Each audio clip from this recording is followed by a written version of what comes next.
السلام علیکم ورحمۃ اللہ وبرکاتہ۔ اعوذ باللہ من الشیطان الرجیم، بسم اللہ الرحمن الرحیم۔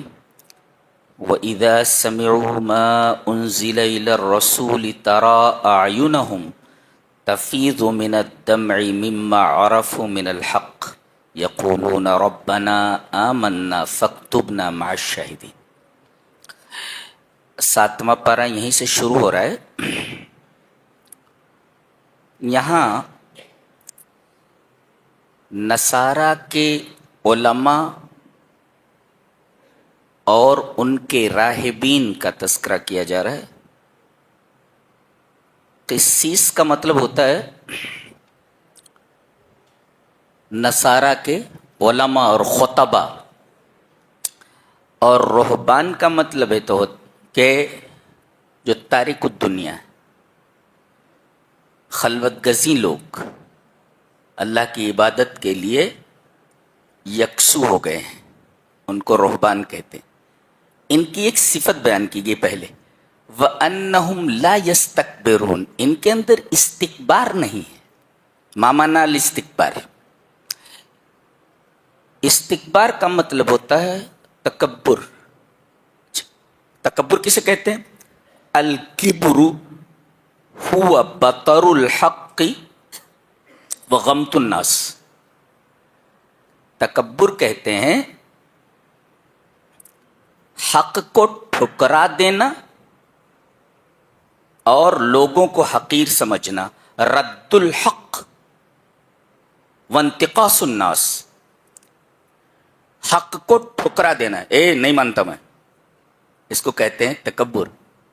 اور اس کے مفہوم میں یہ بات بھی داخل ہے کہ حق کو ٹھکرا دینے کے ساتھ ساتھ لوگوں کو حقیر سمجھتا ہو۔ اب یہ دیکھیں، یہ لفظ پہلے پارے میں شیطان کے تعلق سے آیا ہے۔ کیا؟ اللہ تبارک و تعالی نے فرمایا کہ سجدہ کرو، تو سارے فرشتے سجدے میں چلے گئے سوائے ابلیس کے۔ ابا واستکبر وکان من الکافرین، اس نے انکار کیا اور تکبر کیا۔ دیکھو تو گویا کہ یہ جو انکار ہے، اللہ کے حکم کا جو انکار ہے، اس کا سبب یہ استکبار ہے۔ آدمی کبر میں مبتلا ہو جائے تو وہ حق کو چھوڑ دیتا ہے اور لوگوں کو حقیر سمجھتا ہے۔ یہاں بھی ایسے ہی ہوا۔ ایک طرف تو اس نے اللہ کے حکم کا انکار کیا، اللہ نے کہا سجدہ کر، اس نے کہا نہیں کرتا، یہ انکار ہے، ابا، انکار۔ اور دوسرے سجدہ کیوں نہیں کیا؟ اس لیے کہ اس نے آدم کو حقیر سمجھا، اپنے سے چھوٹا سمجھا۔ تو گویا کہ کبر کے مفہوم میں دو چیزیں داخل ہیں، بطر الحق وغمت الناس، حق کو ٹھکرا دینا اور لوگوں کو حقیر سمجھنا۔ اور اس کا جو اپوزٹ ہے وہ تواضع ہے۔ تواضع یعنی ان کے اندر استکبار نہیں ہے تو ان کے اندر کیا ہے؟ تواضع ہے۔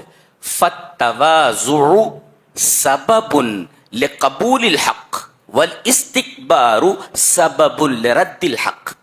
ان کے اندر تواضع ہے، اور تواضع یہ حق کے قبول کرنے کا سبب ہے، اور استکبار حق کو ٹھکرا دینے کا سبب ہے۔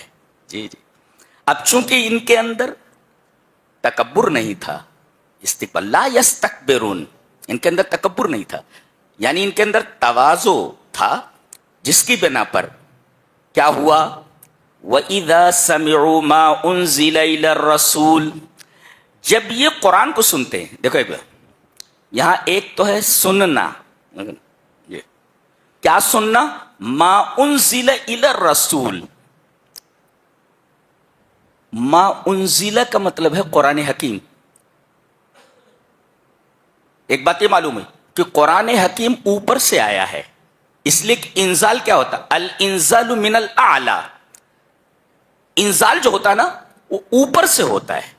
اس کا مطلب قرآن حکیم بلندی پر تھا، لوح محفوظ میں تھا، لوح محفوظ اوپر ہے، وہاں سے یہ اترا۔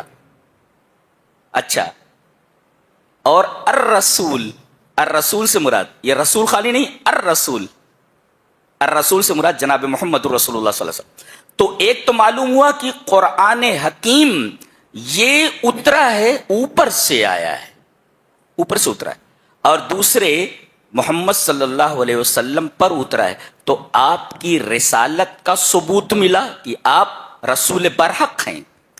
اور یہ بھی معلوم ہوا کہ قرآن حکیم آپ پر نازل ہوا ہے، اور لفظ انزال یہ بتاتا ہے کہ قرآن حکیم اوپر سے آیا ہے۔ اور یہ نقطہ بھی ملا کہ اللہ تبارک و تعالی جہت علو میں ہے، بلندی کی طرف ہے، عرش کے اوپر ہے، اور عرش سب سے زیادہ بلند ہے، اور اللہ فوق العرش ہے۔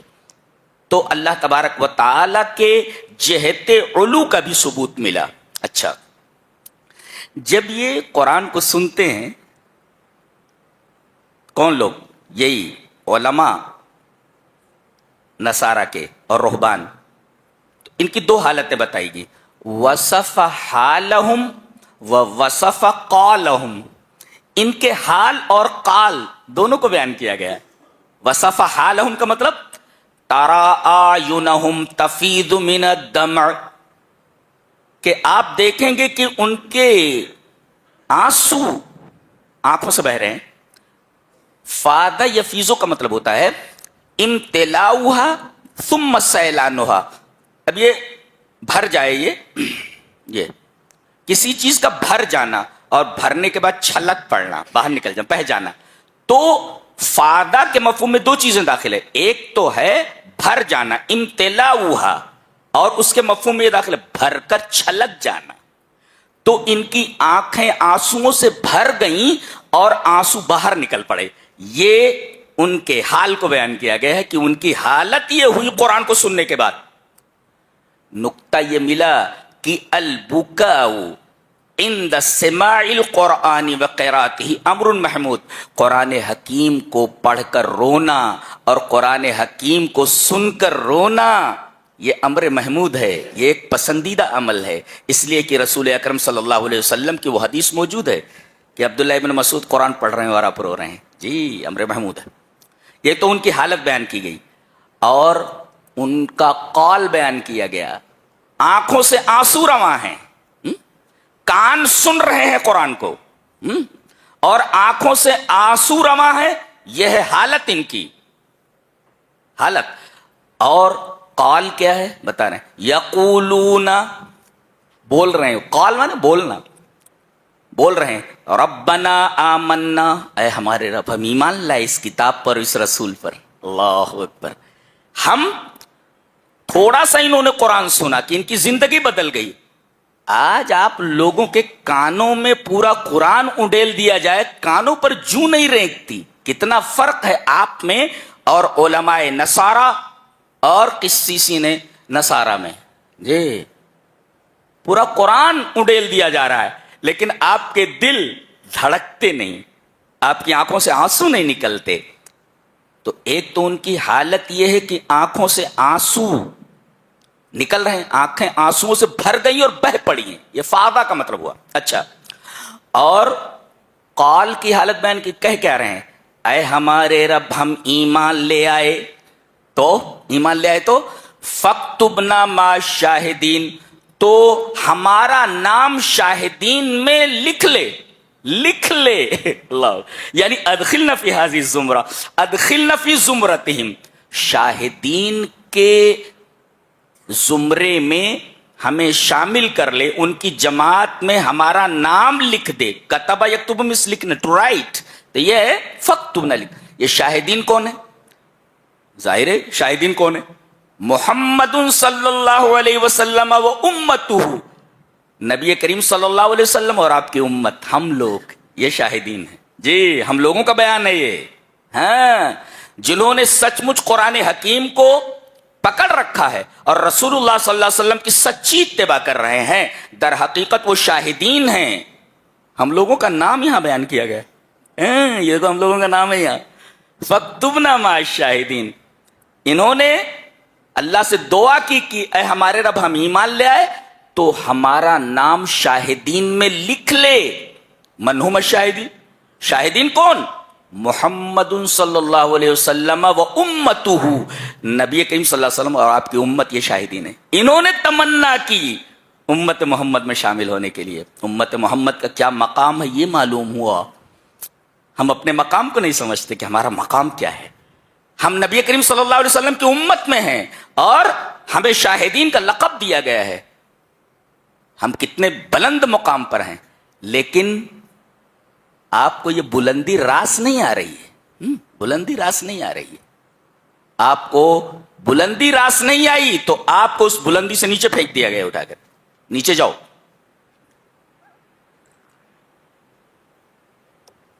یہ اس آیت کریمہ کا مفہوم ہے. آگے چلتے ہیں. اللہ تعالیٰ نے فرمایا اے ایمان والو، یا ایھا الذین آمنوا لا تحرموا طیبات ما احل اللہ لکم ولا تعتدوا. دو چیزیں ہیں. ایک تو یہ کہ طیبات کو جسے اللہ نے حلال کر دیا ہے اسے حرام مت کرو. ما یہ طیبات، طیبات کسے کہتے ہیں؟ طیبات کی تعریف ہے ما لذ وطاب اکلہ مما لا ضرر فیہ علی الجسم والعقل. یہ تعریف ہے اس کی، طیبات کی.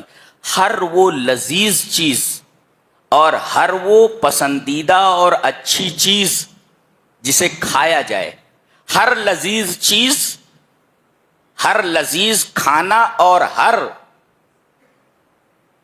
پاک کھانا، اچھا کھانا جس سے جسم اور بدن کو تکلیف نہ پہنچے، یہ طیبات ہے.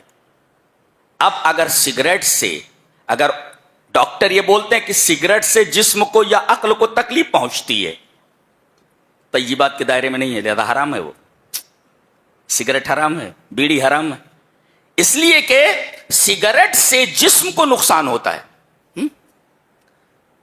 بعض کو دیکھا گیا جب پیتے ناک سے دھواں نکالتے، ناک سے دھواں نکال، سنا ہے بعض لوگ کان سے دھواں نکال دیتے. کیا کیسے نکالتے معلوم ہے. بہرحال طیبات میں کیا داخل ہے؟ ما لذ و طاب اکلہ، جس کا کھانا لذت والا ہو اور اچھا ہو کہ اس سے جسم پر اور بدن پر کوئی ضرر نہ آئے.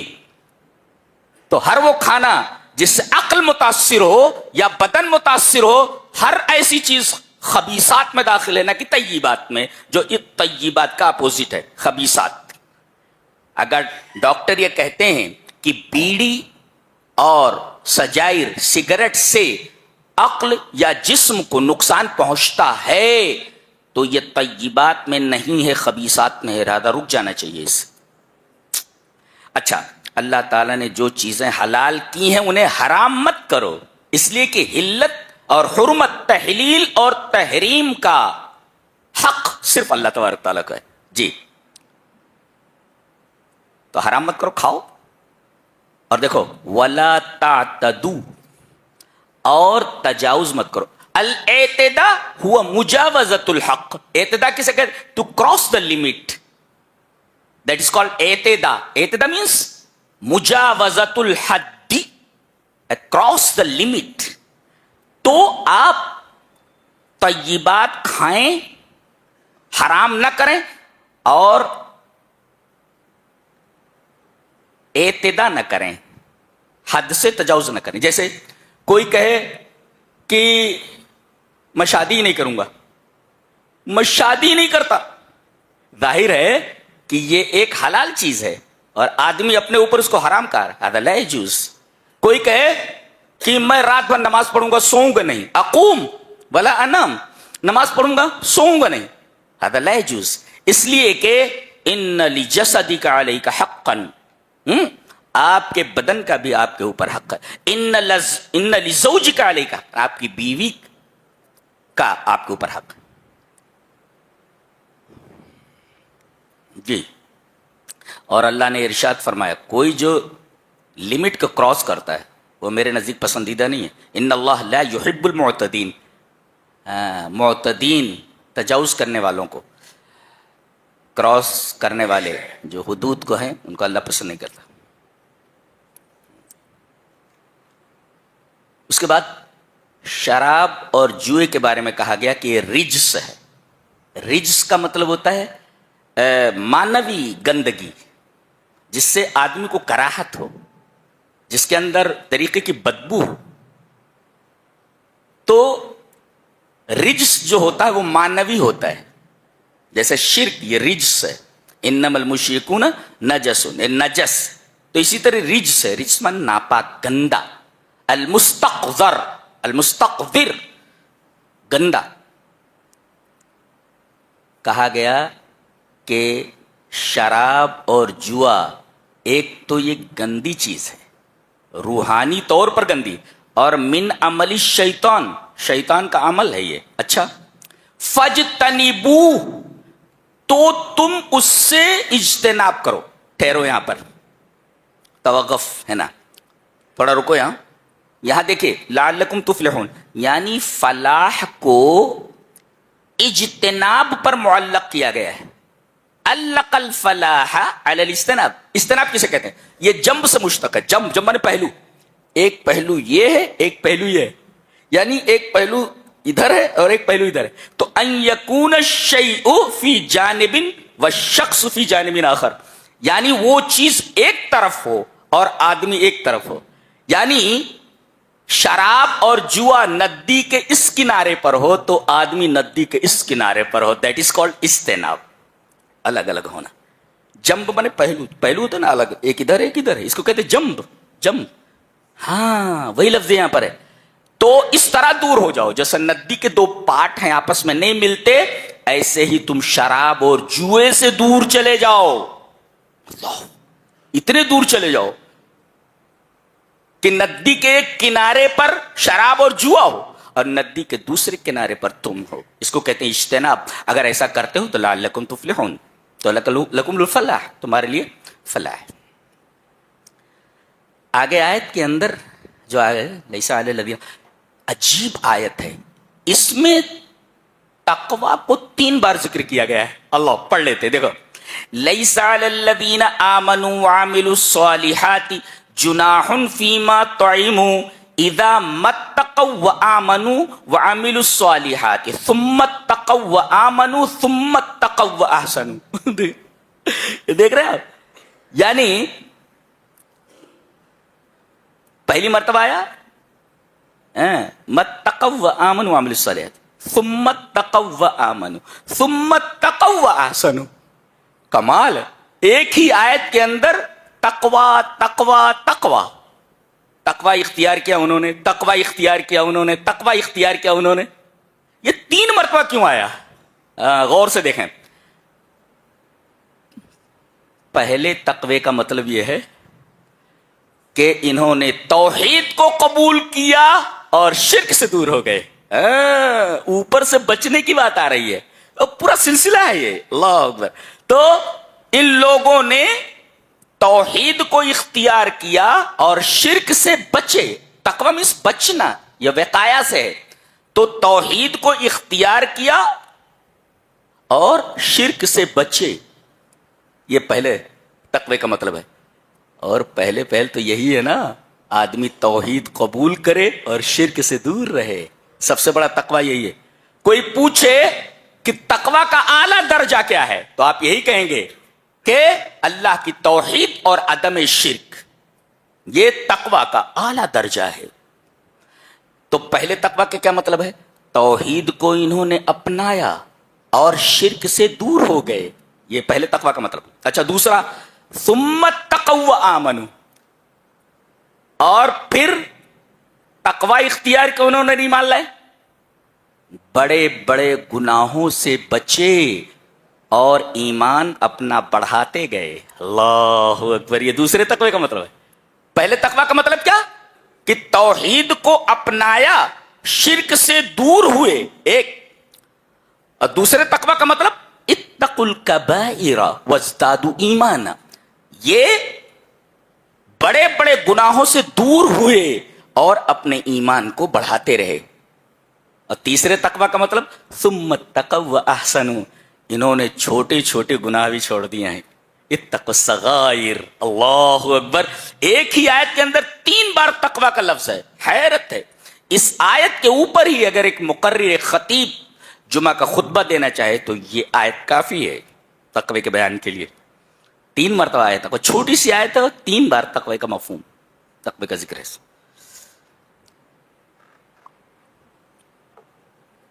آگے بتایا جا رہا ہے کہ اگر آدمی حالت احرام میں ہو، عمرے کا احرام ہو یا حج کا احرام ہو، تو اس کے لیے خشکی کے جانور کا شکار حرام ہے. جی، ہرن جا رہی ہے، پکڑ لیا، کوئی اور جانور جا رہا ہے، پکڑ لیا، تو خشکی کا جانور آپ نہیں پکڑ سکتے، خشکی کے جانور کا شکار نہیں کر سکتے. اگر آپ نے مار دیا کسی خشکی کے جانور کو تو اسی کے مثل آپ کو کفارہ دینا پڑے گا. مثلا اگر آپ نے ہرن ماری ہے تو بکری اسی کے مثل ہے، بکری آپ دیجئے کفارے میں، وغیرہ وغیرہ. نیل گائے آپ نے ماری ہے تو گائے آپ دیجئے کفارے میں، اونٹ دیجئے آپ. جی یہ ہاں، صید البحر آپ کے لیے جائز ہے. محرم کے لیے جو حالت احرام میں خشکی کا شکار تو ناجائز ہے، لیکن پانی کا شکار جائز ہے. جیسے مچھلی پکڑ سکتے ہیں، جی، تو مچھلی کا شکار جائز. وہی بتایا گیا، یا ایھا الذین آمنوا لا تقتلوا الصید وانتم حرم، شکار کو قتل نہ کرو اس حال میں کہ تم حالت احرام میں ہو. ومن قتلہ منکم متعمدا فجزاء مثل ما قتل من النعم. جی جی، ویسے ہی دینا پڑے گا آپ کو. اللہ. اچھا، احل لکم صید البحر، دریا کا شکار تمہارے لیے حلال کیا گیا محرم کے لیے، یہ بتایا گیا. اللہ. اس کے بعد بڑی پیاری بات کہی جا رہی، یوم یجمع اللہ الرسل، جتنے بھی رسول آئے ہیں دنیا میں، تمام انبیاء و رسول کو اللہ اپنے سامنے کھڑا کرے گا، جمع کرے گا سب کو. کھڑے ہو جاؤ یہاں، کہاں پر ہیں سب؟ اللہ. اللہ نے فرمایا فَلَنَسْأَلَنَّ الَّذِينَ أُرْسِلَ إِلَيْهِمْ وَلَنَسْأَلَنَّ الْمُرْسَلِينَ. دونوں سے پوچھا جائے گا، سوال ہوگا نبیوں سے بھی، سوال ہوگا امت سے بھی. جی، فَلَنَسْأَلَنَّ الَّذِينَ أُرْسِلَ إِلَيْهِمْ، جن کی طرف بھیجے گئے ہیں یہ امت، ان سے سوال کیا جائے. وَلَنَسْأَلَنَّ الْمُرْسَلِينَ، اور ہم رسولوں سے بھی سوال کریں گے. رسولوں سے سوال کیا ہوگا؟ امت سے، انہوں نے تمہارے پاس میرا پیغام پہنچا دیا تھا. اب امت جواب دے گی پہنچایا کہ نہیں پہنچایا.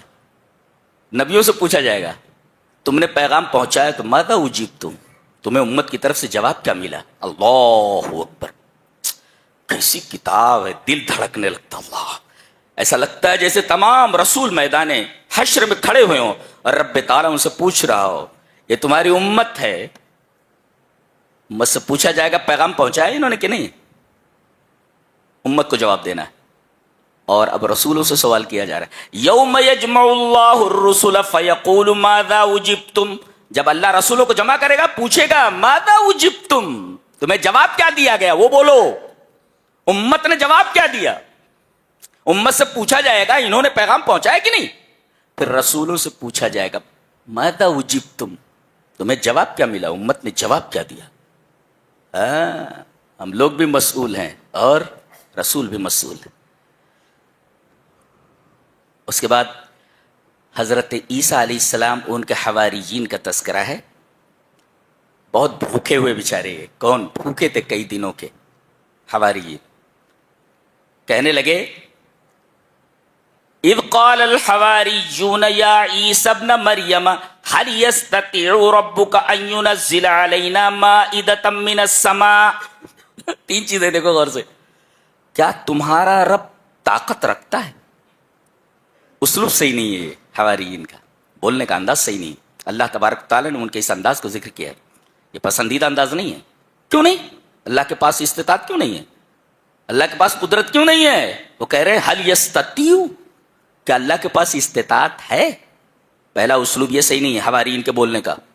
اور ربو کا یہ بولنا چاہیے تھا ہمارا رب. نبی سے کہہ رہے تمہارا رب، کیوں؟ تمہارا رب نہیں ہے وہ، نبی سے کہہ رہے تمہارا رب، یہ اسلوب بھی صحیح نہیں ہے.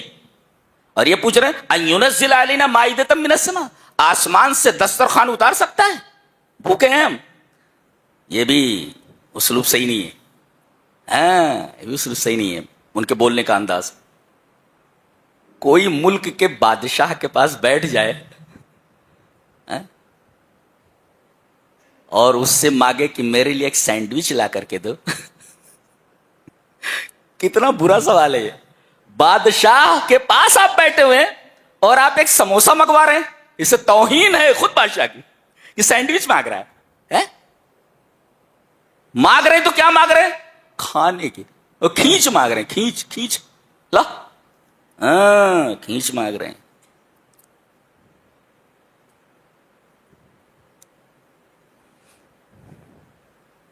حضرت عیسیٰ علیہ السلام نے دعا کی میرے رب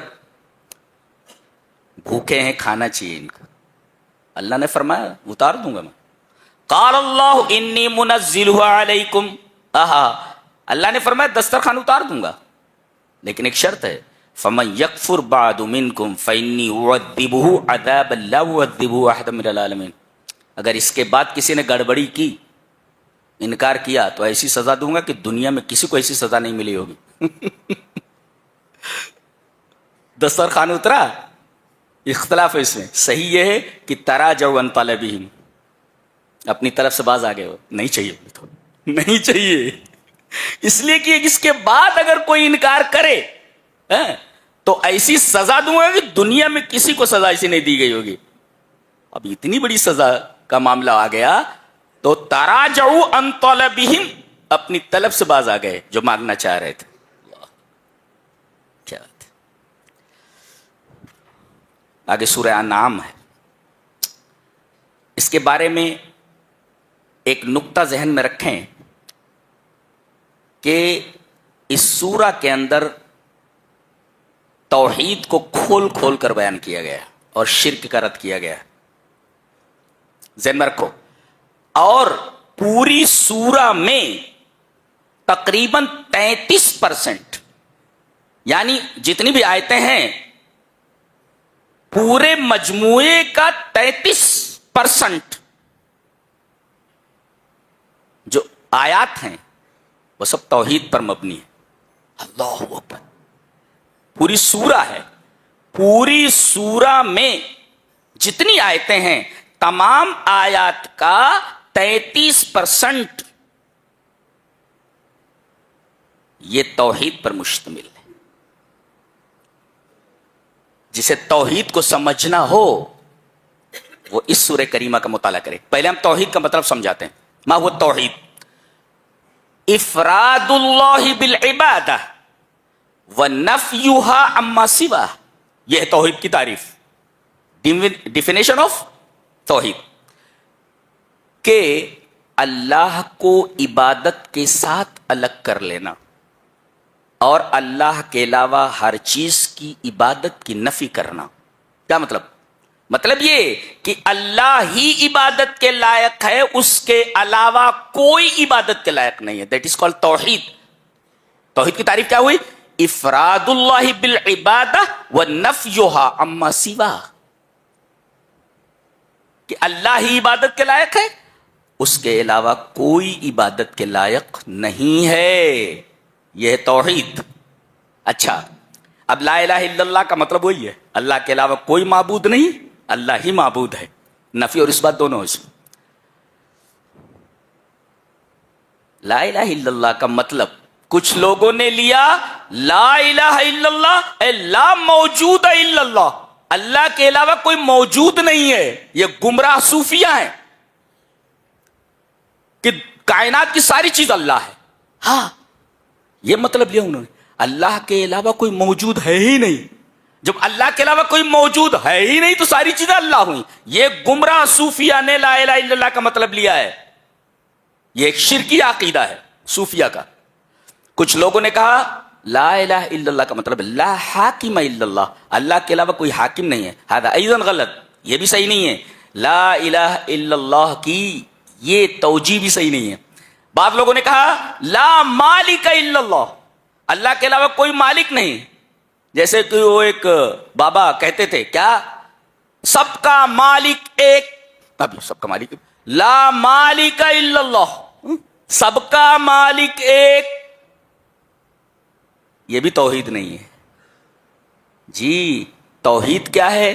لا معبود بحق الا اللہ، حقیقی معبود اللہ کے سوا کوئی نہیں.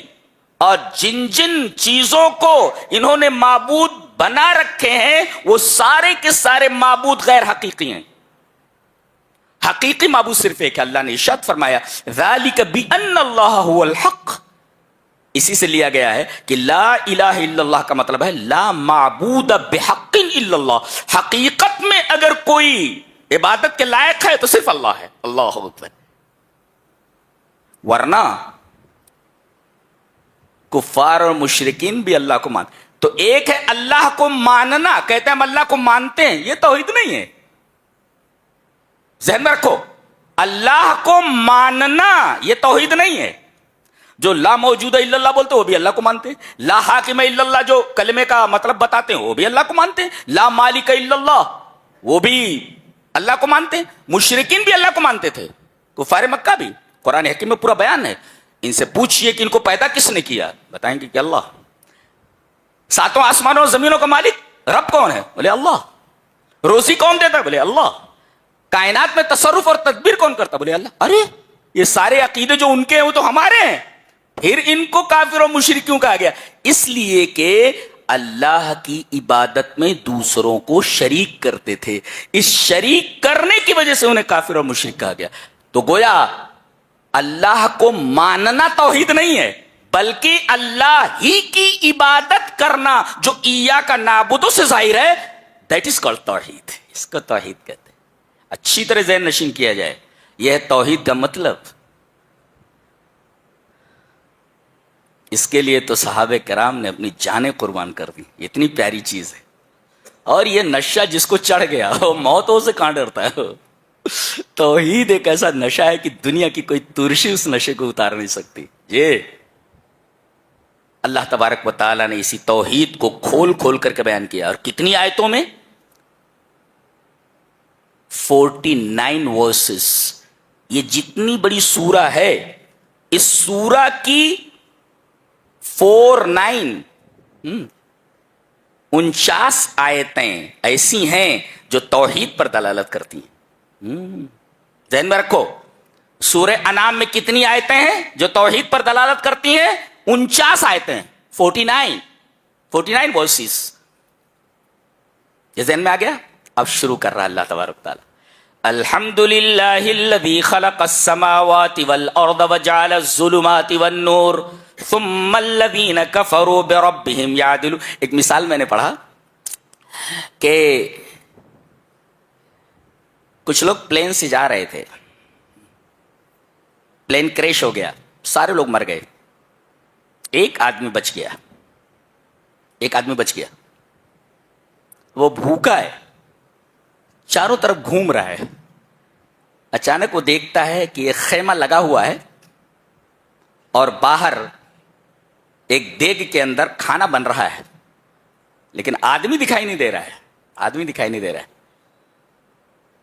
کہتا او ہو.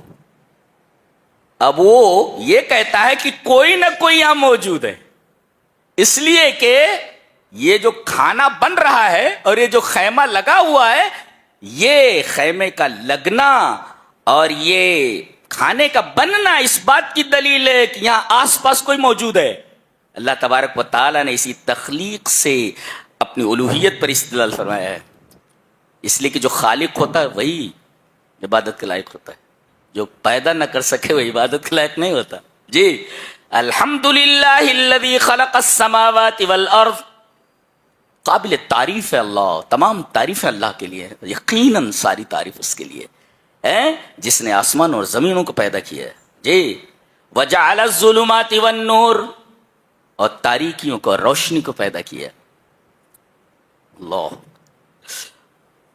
اور کہا یہ تو آسمان اور زمین ہے، روشنی اور تاریکی ہے، ہم نے تم کو بھی پیدا کیا ہے. هو الذی خلقکم، اے میرے بندو، اے انسانوں، تم کو میں نے پیدا کیا ہے. جی ڈاروین نے کہا تھا کہ انسان ترقی کرتے کرتے ایولوشن اور ارتقاء کے نتیجے میں بندر ہوا اور پھر بندر سے ترقی کر کے انسان بن گیا. اللہ فرما رہا ہے ڈارون کا یہ نظریہ ایک دم بوگس ہے. بتایا اس نے تم کو پیدا کیا ہے. جی کس سے؟ یہ بھی بتایا بندر سے نہیں، یہ بتایا من تین، مٹی سے پیدا کیے گئے ہو تم. جی تین کسے کہتے ہیں؟ مٹی. مٹی ہے، مٹی میں پانی ڈال دو، تین ہے. جب تک پانی نہ ہو، نہ ڈالا جائے، تب تک توراب ہے، اور اس توراب میں پانی ڈال دیا جائے، دیٹ از کالڈ تین. اللہ تبارک و تعالی نے تم کو پیدا کیا ایک من تین، مادہ بھی بتایا کس چیز سے تم پیدا کیے گئے ہو. ارشاد یہ بتاتا ہے کہ تم بندر کی اولاد نہیں ہو، مٹی سے ڈائریکٹ پیدا کیے گئے ہو تم. ایک تو تم کو پیدا کیا، مادہ کیا ہے؟ مادہ تین ہے، مٹی ہے، اس سے تم پیدا کیے گئے ہو. اور یہی نہیں پیدا کر کے چھوڑ دیے گئے ہو. ثم قضا اجلا واجل مسمى، ایک ہے اجل، ایک ہے اجل مسمى. ما الفرق بین هذین اللفظین؟ حسن بصری اس کی تفسیر کرتے ہوئے کہتے ہیں کہ ما بین ان یخلق الی الموت، یہ ہے اجل. انسان کی پیدائش سے لے کر یہاں پیدا ہوا، وہ دیکھو یہ پیدا ہوا ہے، پیدا ہوا، اور اس کے بعد یہ چلتے چلتے چلتے یہاں گیا، یہ مر گیا. یہ تو یہ پیدا ہونے اور مرنے کے درمیان کا جو یہ دورانیہ ہے، دیٹ از کالڈ اجل. اجل کسے کہتے ہیں؟ ما بین ان یخلق الی ان یموت، پیدائش سے لے کر موت تک کا جو فاصلہ ہے، جو دورانیہ ہے، اسے اجل کہتے ہیں. یہ متعین ہے، یہ کب پیدا ہوگے تم، اب کب مرو گے، متعین ہے یہ. اچھا اجل مسمى کیا ہے؟ اجل مسمى کا مطلب بتایا گیا کہ ما بین ان یموت الی ان یبعث، مرنے کے بعد اٹھائے جانے تک کا جو دورانیہ ہے، اس کو کہتے ہیں اجل مسمى. اللہ اکبر. بتا دیا گیا کہ دنیا میں کب تک رہو گے، ایک دن مر جانا ہے. اور یہ بھی متعین کر دیا ہے کہ مرنے کے بعد اٹھائے کب جاؤ گے. سبحان اللہ. تخلیق، مادہ تخلیق، عمر کا تعین، مرنے کے بعد اٹھائے جانے تک کا تعین. چھوٹی سی آیت ہے، زندگی کا پورا سفر بیان کر دیا گیا ہے. دا جرنی آف لائف پوری کی پوری بیان کر دی گئی. الحمدللہ کمال کی کتاب ہے. نہیں ارے بولو بھائی، کمال کی کتاب ہے کہ نہیں؟ کمال کی کتاب جی. اور اس کے بعد اللہ فرماتا ہے ثم انتم تمترون، اس کے بعد بھی تمہیں شک ہو رہا ہے، اس کے بعد بھی تمہیں شک ہو رہا ہے، اس کے بعد بھی تمہیں شک ہو رہا ہے.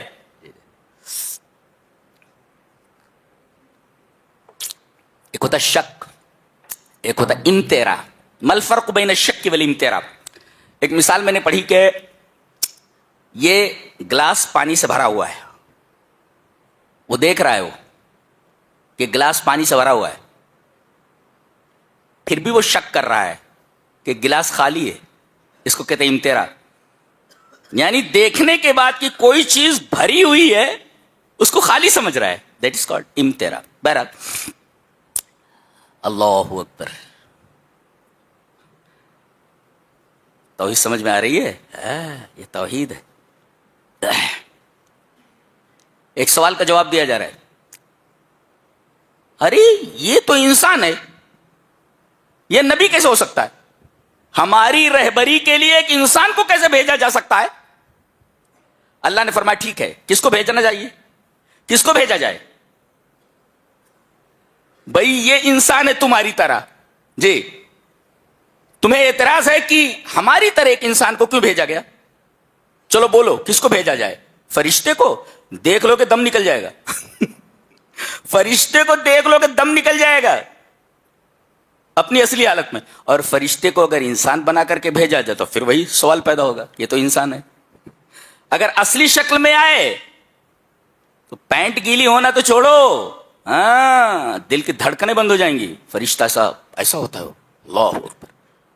اچھا جنوں کا کوئی فرد رسول بنا کر کے بھیج دیا جاتا. اگر ٹھیک ہے، اب ایسی جگہ پر آپ ہیں کہ پانی نہیں وہاں، اب جن کیا بولتا ہے کہ تم یہی ٹھہرے رہو، میں وضو بنا کر کے آتا ہوں.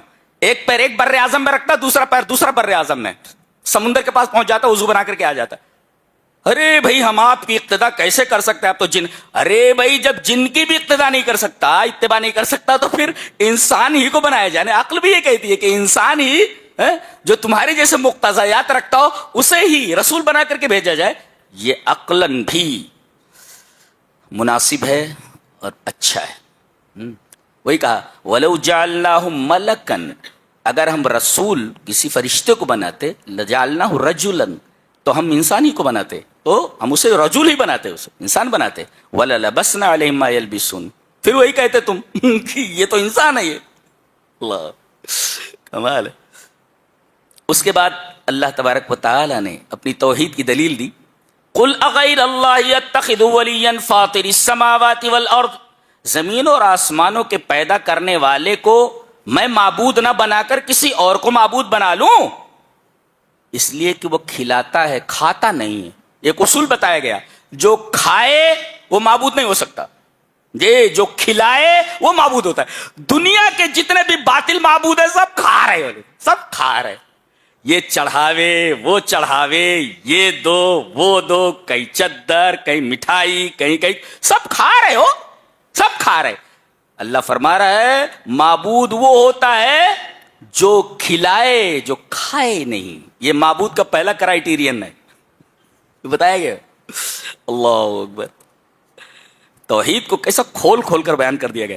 قل اغیر اللہ اتخذ ولیا فاطر السماوات والارض وهو یطعم ولا یطعم. ہاں، جو کھلاتا ہے کھاتا نہیں ہے، وہ یطعم ولا یطعم، کھلاتا ہے کھاتا نہیں. کہا کسی پریشانی میں مبتلا ہو جاؤ، یہ پریشانی کو دور کرنے والا کون؟ اللہ کے علاوہ کوئی نہیں. وَإِن يَمْسَسْكَ اللَّهُ بِضُرٍّ فَلَا كَاشِفَ لَهُ إِلَّا هُوَ، اگر تمہیں کوئی مصیبت پہنچ جائے تو اس مصیبت کو دور کرنے والا اللہ کے سوا کوئی نہیں. وَإِن يَمْسَسْكَ بِخَيْرٍ، اور اگر کوئی خیر تم تک پہنچے تو خیر کو پہنچانے والا بھی وہی ہے. جی کیا بات ہے. ہر آیت اپنے اندر توحید لیے ہوئے ہے. جی جی.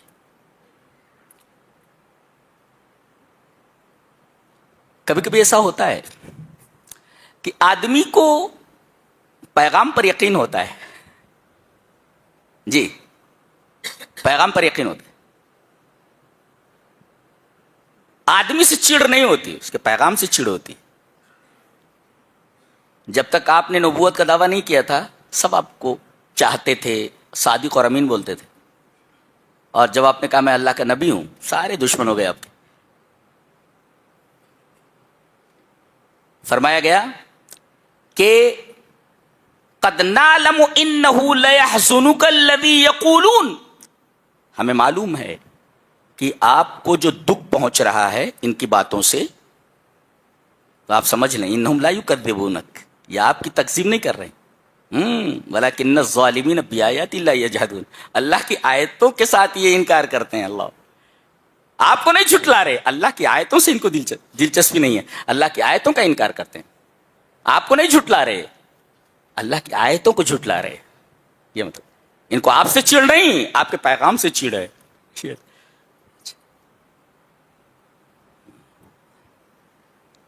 ایک بڑی اچھی بات کہی جا رہی ہے، دیکھو سمجھ میں آ جائے تو لے لو، علماء اس وجہ سے بیان کر دیتا ہوں. دیکھو جاؤ، وَمَا مِن دَابَّةٍ فِي الْأَرْضِ وَلَا طَائِرٍ يَطِيرُ بِجَنَاحَيْهِ، زمین میں چلنے والی کوئی چیز اور اپنے پروں کے اوپر، جناح میں نے پر، اپنے دونوں پروں کے ساتھ اڑنے والی کوئی چڑیا.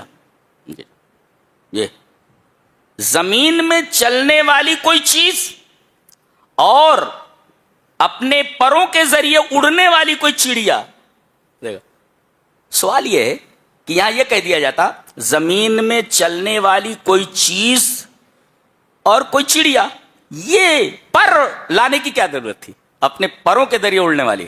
اس میں نحو کا ایک قاعدہ موجود ہے کہ معطوف علیہ یہ نحو کا ایک قاعدہ ہے، اگر وہ مقید ہو کسی حال یا کسی ظرف کے ذریعے تو معطوف بھی اسی کے ساتھ مقید ہو جائے گا.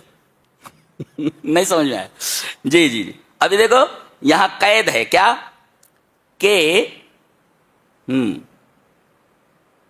قید یہ ہے کہ جتنے بھی زمین پر چلنے والے ہیں، دیکھو دابا کو ظرف کے ساتھ مقید کیا گیا فی الارض زمین میں، تو اب جب یہ معطوف علیہ ہوا اور ولا طائر اور کہا جاتا کوئی چڑیا، تو معلوم ہوتا کہ زمین پر رہنے والی چڑیا، اس سے فضا میں اڑنے والی چڑیوں کا استثناء ہو جاتا. کیا کلام ہے یہ، رعایت لفظیہ کوئی امی نہیں کر سکتا.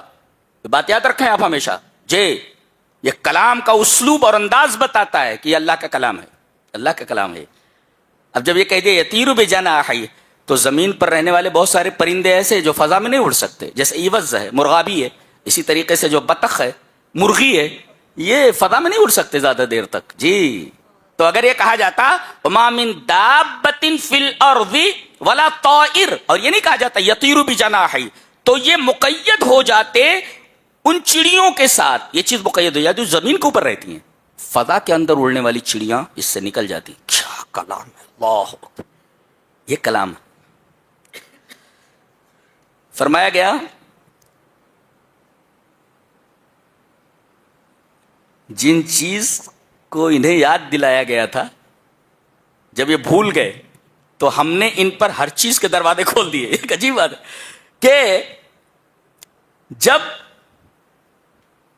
انہوں نے ہمارے حکموں کا انکار کر دیا اور شیطان کے راستے پر چل دیے، تو ہم نے کیا کیا، ان کے لیے ہم نے ہر چیز کے دروازے کھول دیے. ایک دکان تھی 10 دکانیں دے دی، ایک بنگلہ تھا 10 بنگلے دے دیے. ارے یہ تو نافرمان تھا، نافرمان تھا، یہ ایک بنگلہ بھی چھین لینا تھا. یہ ایک بنگلے کے ساتھ 9 بنگلے اور 10 بنگلے ہو گئے. فتحنا علیہم، ایک دکان تھی 10 دکان ہو گئی. یہ نافرمانی پر یہ نعمتیں کیوں بڑھ رہی ہیں؟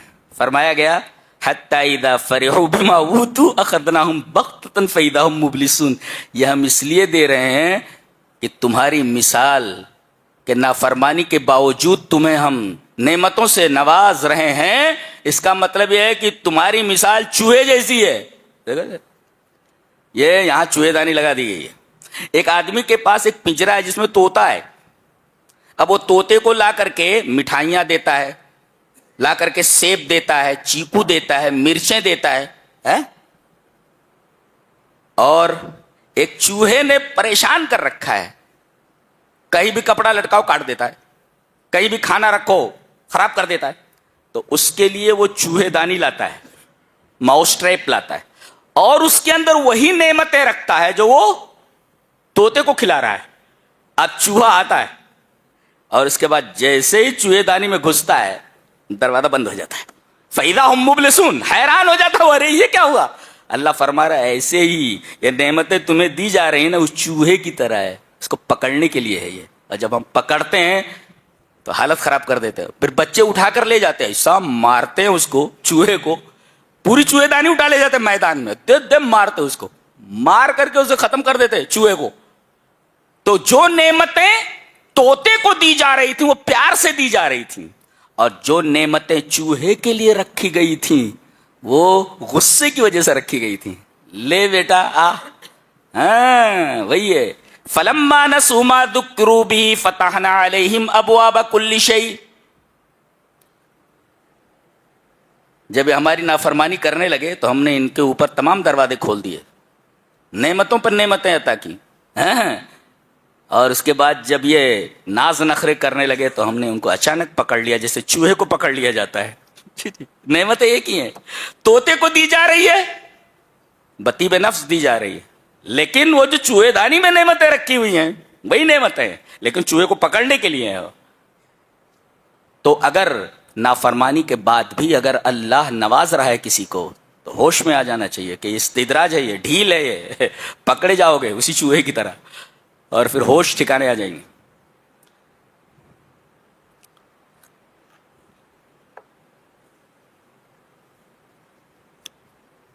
اللہ،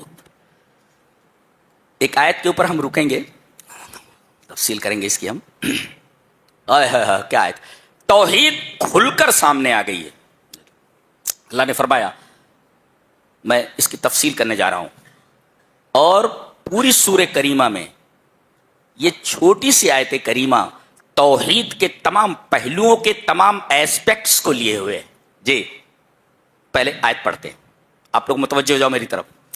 وَعِندَهُ مَفَاتِحُ الْغَيْبِ لَا يَعْلَمُهَا إِلَّا هُوَ وَيَعْلَمُ مَا فِي الْبَرِّ وَالْبَحْرِ وَمَا تَسْقُطُ مِنْ وَرَقَةٍ إِلَّا يَعْلَمُهَا وَلَا حَبَّةٍ فِي ظُلُمَاتِ الْأَرْضِ وَلَا رَطْبٍ وَلَا يَابِسٍ إِلَّا فِي كِتَابٍ مُبِينٍ. اسٹائل دیکھ رہے ہیں بولنے کی؟ اللہ، اسلوب دیکھ رہے کتنا حسین ہے بات کرنے کا انداز. اللہ جی چاہتا ہے ایک بار پھر سے پڑھو. وَعِندَهُ مَفَاتِحُ الْغَيْبِ لَا يَعْلَمُهَا إِلَّا هُوَ وَيَعْلَمُ مَا فِي الْبَرِّ وَالْبَحْرِ وَمَا تَسْقُطُ مِنْ وَرَقَةٍ إِلَّا يَعْلَمُهَا وَلَا حَبَّةٍ فِي ظُلُمَاتِ الْأَرْضِ وَلَا رَطْبٍ وَلَا يَابِسٍ إِلَّا فِي كِتَابٍ مُبِينٍ. یہ اسلوب بتاتا ہے کلام کا کہ یہ کسی انسان کا کلام نہیں ہو سکتا، یہ رب تعالیٰ کا کلام ہے. یہ اللہ فرما رہا ہے اسی کے پاس. ظرف کو مقدم کیا گیا ہے، اور ظرف کو اگر مقدم کر دیا جائے تو حصر کا فائدہ ہوتا ہے. اسی کے پاس ہے، کیا مطلب؟ کسی اور کے پاس نہیں. اسی کے پاس ہے، کسی اور کے پاس نہیں. کیا؟ مفاتیح الغیب، مفتاح مانے کنجی جمع، مفاتی، اور مفتاح مانے کنجی جمع. یہ مفتاح اور مفتاح دونوں کی جمع ہے. تو اسی کے پاس ہے، کسی اور کے پاس نہیں. کیا؟ غیب کی کنجیاں. اچھا کنجیاں کہا گیا، غور سے دیکھو. کنجی کہاں لگتی ہے؟ یہ دروازہ ہے، دروازہ ہے، دروازے پر تالا ہے، اور تالے کی چابی ہے. دیکھا ذرا، یہاں دروازہ اور روزہ نہیں کہا گیا ہے، دروازہ اور روزہ نہیں کہا گیا. اللہ نے فرمایا غیب کی کنجیاں اسی کے پاس ہیں. کنجیاں بولے تو چابی، کیس. اب یہ دروازہ ہے، دروازے کے پیچھے خزائن غیب ہے، خزانے ہیں سب. غیب کے خزانے دروازے کے پیچھے ہیں، اور دروازے پر تالے پڑے ہوئے ہیں، اور تمام. اچھا دروازہ ایک نہیں ہے، اس لیے کہ چابیاں کئی ہیں، تو دروازے بھی کئی ہیں اور تالے بھی کئی ہیں. اتنے دروازے ہیں اللہ کے علاوہ کسی کو معلوم نہیں، اتنے تالے ہیں کہ اللہ کے علاوہ کسی کو معلوم نہیں، اتنی چابیاں ہیں کہ اللہ کے علاوہ کسی کو معلوم نہیں. اللہ اکبر. یہ مطلب ہوا وَعِندَهُ مَفَاتِحُ الْغَيْبِ. دروازہ ہے، دروازے پر تالا ہے، ایک دروازہ نہیں بہت سارے دروازے ہیں، تالے ہیں، تالے کی چابیاں صرف اسی کے پاس.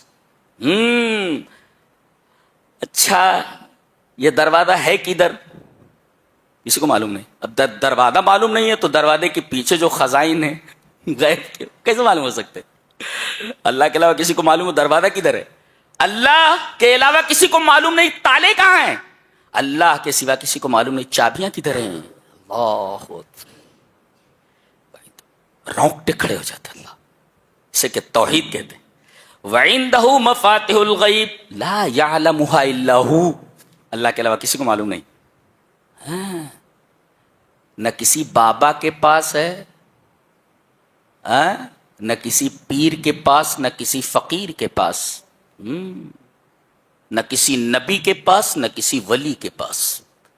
اسی کے پاس ہے. عندہ، اس کے علاوہ کسی کے پاس نہیں. اچھا یہ تو ہوا چابیوں کی بات، دروازوں کی بات، تالوں کی بات. تفصیل کر لیں آپ. دروازے کتنے ہیں اللہ کے علاوہ کسی کو معلوم نہیں. تالے کتنے ہیں اللہ کے علاوہ کسی کو معلوم. چابیاں کتنی ہیں اللہ کے علاوہ کسی کو معلوم. دروازے کے پیچھے خزانے کتنے ہیں اللہ کے علاوہ کسی کو معلوم نہیں. ایک وَيَعْلَمُ مَا فِي الْبَرِّ وَالْبَحْرِ. خشکی پر جتنی چیزیں ہیں، خشکی پر کیا کیا چیزیں ہیں؟ درخت ہیں، اللہ کو معلوم ہے. پوری دنیا میں جتنے بھی درخت ہیں کتنے ہیں معلوم ہے اللہ. صحرا میں ریت کتنی ہے، ریت کے ذرات کتنے ہیں اللہ کو علم ہے. اللہ صحرا میں تاحد نگاہ جو ریت پھیلی ہوئی اس کے ایک ایک ذرے کا اسے علم ہے. وہ جانتا ہے کہ کتنے ذرات، درخت کتنے ہیں اسے معلوم ہے، درختوں میں ڈالیاں کتنی ہیں سب سے معلوم ہے، پھل کتنے لگے ہوئے ہیں سب سے، انسان کتنے ہیں خوشی سب سے معلوم، مرد کتنے ہیں معلوم، عورتیں کتنی ہیں معلوم، ظالم کتنے ہیں معلوم ہے، مظلوم کتنے ہیں معلوم، غریب کتنے ہیں معلوم ہے، امیر کتنے ہیں معلوم. وَيَعْلَمُ مَا فِي الْبَرِّ، خشکی پر جتنی بھی چیزیں ہیں سب کا علم اسے. اللہ. والبحر، اور دریا میں آدمی سمندر کو دیکھ لے تو ہیبت طاری ہو جائے، اچھلتی ہوئی موجیں، اللہ اکبر. آدمی اگر ان کی لپیٹ میں آ جائے تو ایک دفعہ گیا اوپر نہیں آتا. سمندروں کو دیکھے اللہ، اللہ فرماتا ہے دریا کے اندر کیا ہے معلوم، اس کی گہرائی کتنی ہے معلوم ہے، مچھلیاں کتنی ہیں معلوم ہے، چھوٹی مچھلیاں کتنی ہیں معلوم ہے، بڑی مچھلیاں کتنی ہیں معلوم ہے، اس کی تہوں میں کیا کیا چیز ہے. اللہ فرما رہا ہے سب کا علم مجھے ہے، سب کا علم مجھے، سب کا. اسے توحید کہتے ہیں. اور فرمایا گیا وَمَا تَسْقُطُ مِن وَرَقَةٍ، درخت سے کتنے پتے گرے مجھے معلوم ہے، اور کتنے پتے ابھی درخت پر بچے ہیں وہ بھی معلوم ہے ہمیں. اسے علم کامل کہتے ہیں. وَمَا تَسْقُطُ مِن وَرَقَةٍ إِلَّا يَعْلَمُهَا، کتنے پتے گرے دنیا کے درختوں سے اور کتنے پتے درختوں پر باقی رہے اس کا بھی ہمیں علم ہے. وَلَا حَبَّةٍ، زمین میں جو تم نے دانے ڈالے ہیں کتنے دانے ڈالے ہیں ہمیں علم ہے. کون سوکھ گیا اور کس کے اندر سے کوپل نکل رہی ہے ہمیں علم ہے، اس کا ہمیں علم ہے. اور زمین کی تاریکیوں میں، زمین کی تاریکیوں میں جو دانہ ڈال دیا گیا ہے، اندھیرا ہے چاروں طرف، ہم جانتے ہیں کون سا دانہ کدھر ہے، تاریکی. اللہ. ولا رطبن، کون سی چیز ہری ہے اور کون سی چیز سوکھی ہے سب کا علم ہمیں ہے. لفی کتاب مبین.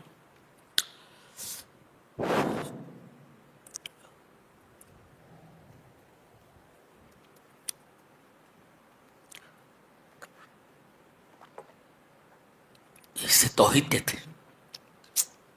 ایسی آیت پورے قرآن میں کہیں نہیں ہے.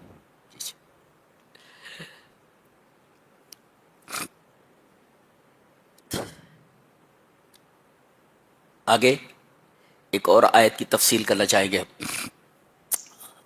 اللہ نے فرمایا قل اندعو من دون اللہ ما لا ينفعنا ولا يضرنا ونرد على اعقابنا بعد اذ هدانا الله كالذي استهوته الشياطين في الارض حيران له اصحاب يدعونه الى الهدى ائتنا قل ان هدى الله هو الهدى وامرنا للمسلم رب العالمين وامرنا لنسلم لرب العالمین. کیا مثال ہے توحید کی. اللہ اے میرے حبیب آپ بولی کہیے کیا ہم اللہ کے علاوہ ایسی چیزوں کو پکاریں، دعائے مسئلہ دعائے عبادت، ہم ایسی چیزوں سے مانگیں یا ایسی چیزوں کی عبادت کریں جو نہ نفع دے سکے نہ نقصان پہنچا سکے. نقطہ یہ ملا کہ ما عبد من دون اللہ فلا یضر ولا ینفع، اللہ کے علاوہ دنیا میں جن جن چیزوں کی عبادت کی جا رہی ہے وہ نہ نفع پہنچا سکتے ہیں نہ نقصان پہنچا سکتے ہیں. لکھ لو، نوٹ اٹ ڈاؤن جی. اللہ کے علاوہ جن جن چیزوں کی پوجا ہو رہی ہے دنیا میں، کل ما عبد من دون اللہ لا یضر ولا ینفع، وہ نہ کسی کو نقصان پہنچا سکتے نہ نفع دے سکتے. یہ بات یاد رکھو. باطل معبودوں کا حال یہی ہے. پہلا ٹکڑا. اچھا چاہتے ہو کہ وَنُرَدُّ عَلَىٰ عَقَابِنَا بَعْدَ إِذْ هَدَانَا اللَّهُ، اللہ نے ہمیں ہدایت دی ہے، ہدایت کے بعد چاہتے ہو کہ ہم ایڑیوں کے بل پھر جائیں، ایڑیوں کے بل ایسے پھر جائیں، ایسے پھر جانا، پیر ادھر ہے تو ایڑیاں ادھر ہو جائیں، ایڑیوں کے بل پھر جائیں ہم. یہ ادھر ہدایت کا راستہ ہے، ہم یوں پھر جائیں ایڑیوں کے بل ضلالت کی طرف. کیا تعبیر دیکھو، تعبیر دیکھو. وَنُرَدُّ عَلَىٰ أَعْقَابِنَا بَعْدَ إِذْ هَدَانَا اللَّهُ، ہدایت کے راستے پر تھے ہم، اب ایڑیوں کے بلے سے پھر گئے، ایڑیوں کے بلے، اور ضلالت کی طرف منہ کر لیا ہم نے. ایسا کیسے کر سکتے ہیں؟ یہ تو ایسے ہی ہے اس آدمی کی طرح جو ہدایت نہ پا سکے، گمراہی میں ہو، بھٹک رہا ہو. مثال دیکھو کتنی شاندار مثال ہے. کَالَّذِي اسْتَهْوَتْهُ الشَّيَاطِينُ فِي الْأَرْضِ حَيْرَانٍ، جسے جنگل میں شیاطین نے بھٹکا دیا ہو، حیران ہے وہ، ادھر جا رہا ہے راستہ نہیں مل رہا، ادھر جا رہا ہے راستہ نہیں مل رہا ہے، ادھر جا رہا ہے راستہ میں حیران. آدمی کہیں پر پہنچے اور راستہ اگر نہ ملے اسے، کتنا حیران ہوگا. کبھی کبھی ایسا ہوتا ہے لفٹ اگر بند ہو جائے، دروازہ بند ہے، بجلی چلی گئی اور کوئی بہترین ٹیکنالوجی اس لفٹ میں نہیں ہے، آدمی کی کیا حالت ہوگی اندازہ لگائیے آپ. بھاگ نہیں سکتا ادھر ادھر.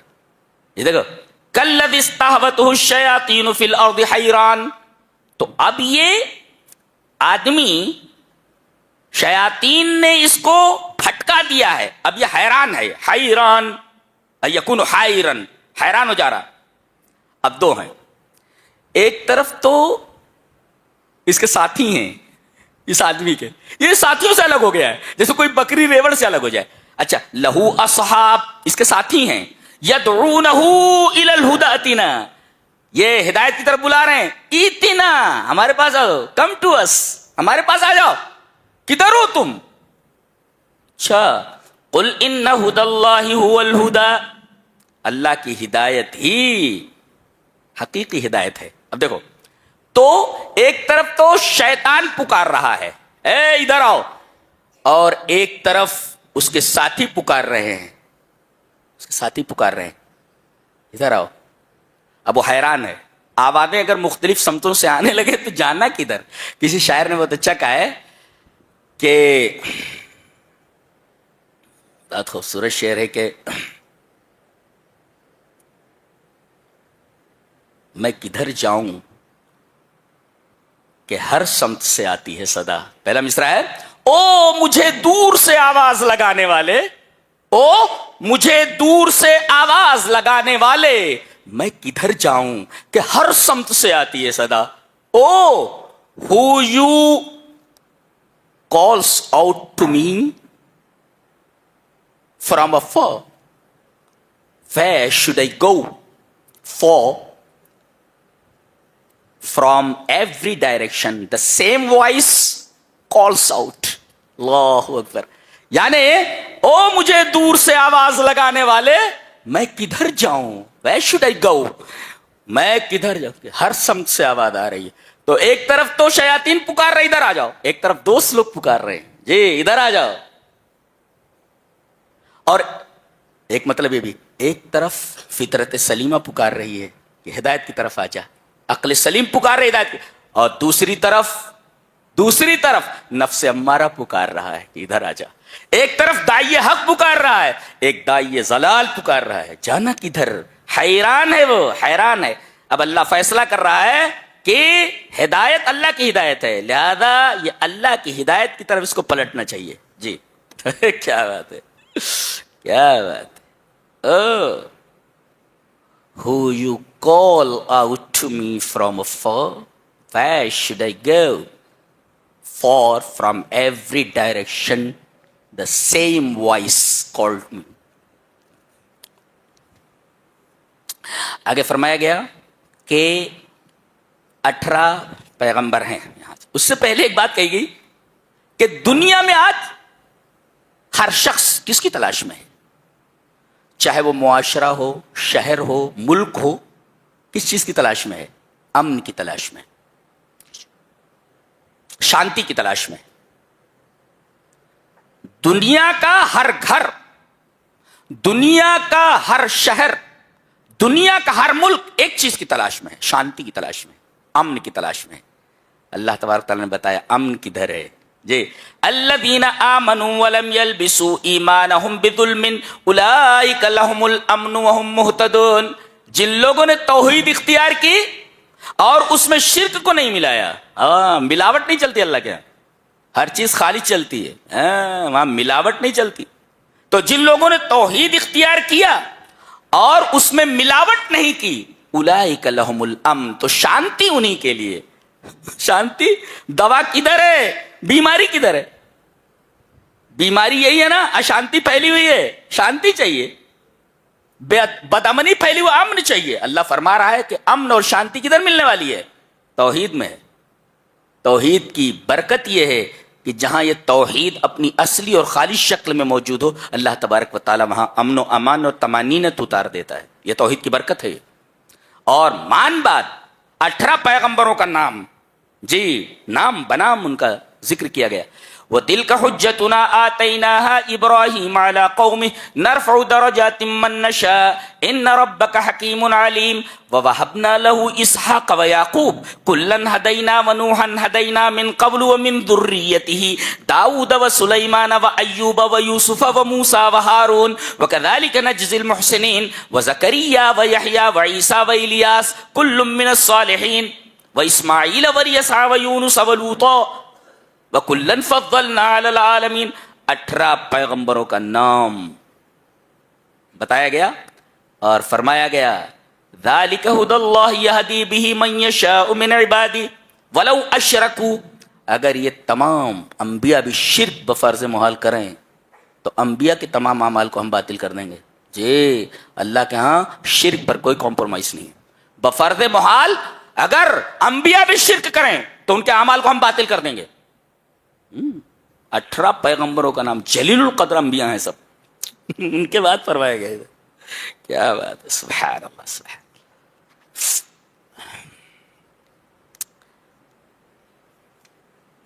اس کے بعد فرمایا گیا ذالکم اللہ ربکم لا الہ الا ہو.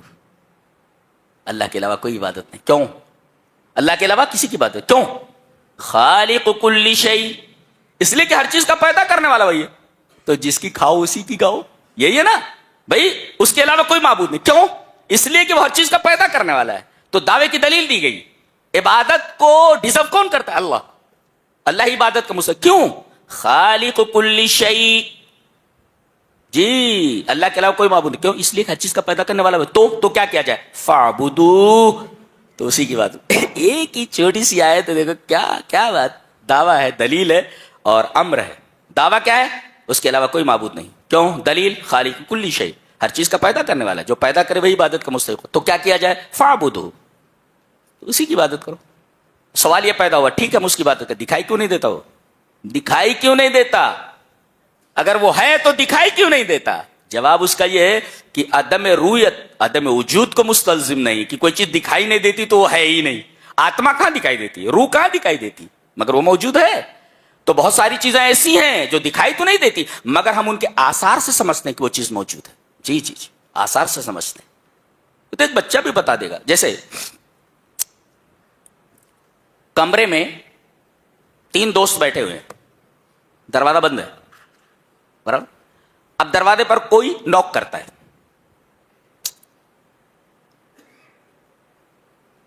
یہ تینوں دوست باتوں میں مشغول تھے.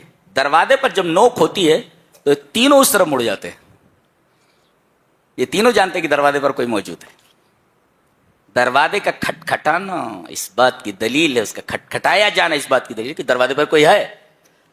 اب ایک بولتا ہے زید ہوگا, ایک بولتا نہیں وہ ڈاکیا ہوگا, خط لے کر کے آئے. ارے وہ بولے وہ آرڈر دیا تھا میں نے پیزا کا, وہ لے کر کے آیا ہوگا, پیزا بوائے ہے وہ جو کھٹکھٹا رہا ہے. ایک کہتے نہیں بکری سینگ مار رہی ہے. دیکھو اختلاف کس میں نہیں ہے, اختلاف کس میں نہیں ہے؟ تعقل میں اختلاف نہیں ہے.